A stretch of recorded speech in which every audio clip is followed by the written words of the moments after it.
March 17, 1957, 67 taon na ang nakalipas nang mangyari ang trahedyang kumitil sa buhay ni dating Pangulong Ramon Magsaysay. Muli itong inalala sa librong One Came Back ni Vicente Villafranca at nang nag-iisang nakaligtas sa plane crash, ang journalist na si Nestor Mata.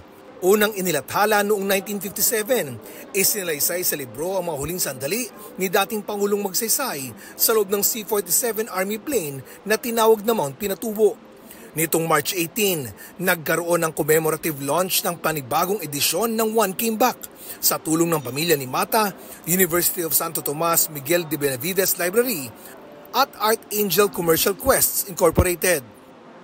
Mga kapuso, alamin ang State of the Nation. Mag-subscribe sa GMA Integrated News sa YouTube. Sa ating mga kapuso abroad, samahan niyo kami sa GMA Pinoy TV at sa www.gmanews.tv.